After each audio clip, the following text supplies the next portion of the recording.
আজকে আমরা গরুর গোশত কেনার জন্য এসেছি, যেখানে একবারে গরু জবাহ করা হয় একবারে হালাল পদ্ধতিতে। যে গরুর মাংস, গরুর পা, গরুর চামড়া এভাবে গাড়িতে করে তারা ভ্রাম্যমাণ বিক্রি করে।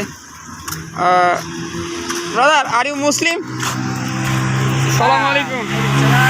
আসসালামু আলাইকুম ভাই। এটা হচ্ছে কম্বোডিয়া সাদাম বাজার, পনম পেন শহরের মধ্যে অবস্থিত। এখানে হচ্ছে আপনার গরুর গোশতের দোকান, একদম হালাল গরু। যে গরুর যে প্রত্যেকটা অংশ সেখানে দেখতে পাবেন ভুঁড়ি রয়েছে। এখানে বিভিন্ন জায়গায় বিভিন্নভাবে বলি আমরা, আসলে আমাদের দেশে বলে ফ্যাফড়া, Matia, Gudda, each and everything. এই মাংস এভাবে দেশের মতো করে যেভাবে রাখে কষাই রাখছে। এটা গাভীর মাংস আর কি, মেবি গাভীর ওলান দেখা যাচ্ছে, সেই অর্থে বলা যায় যে গাভীর। 1 কেজি মাংস হচ্ছে আপনার 33,000 খিমার, এটা বাংলা টাকায় প্রায় 9,000 খিমার। মাংস কেটেছি মোট 5 কেজি। এই মাংস কাটতেছে অত্যন্ত সুন্দরভাবে। You are Muslim?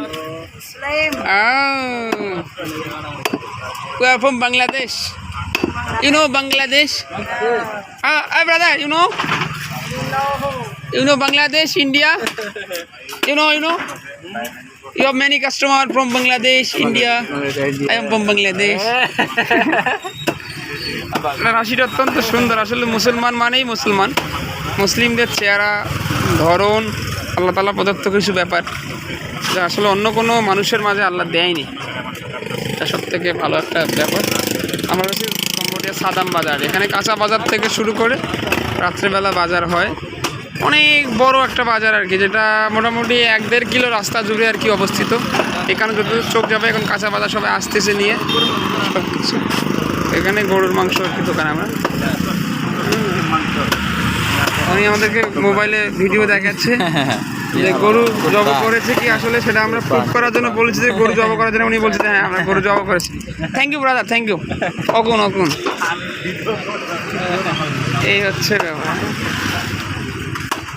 এইভাবে এখানে মেবি ওনার ওয়াইফ, ইনি মাংস কাটতেছে। এখানে মহিলা মানুষ অনেক কর্মঠ আর কি, দেশের মহিলার অনেক বেশি কর্মঠ। মেবি ইউর বেবি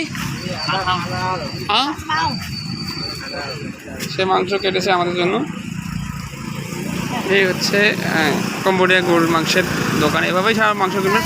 যারা আসেন এখানে মাংস কিনতে গেলে আপনার খেয়াল রাখতে হবে, কারণ এখানে শুকুরের মাংস বিক্রি হয়, তো সে আপনাকে খেয়াল করে নিতে হবে যে কাউ কি না। যদি কাউ হয় তাহলে এখানে মহিলা মুসলমান বিদায় হিজাব পরেছে, এই কারণে আপনি দেখে শিওর হবেন যে হ্যাঁ মুসলমান কিনা।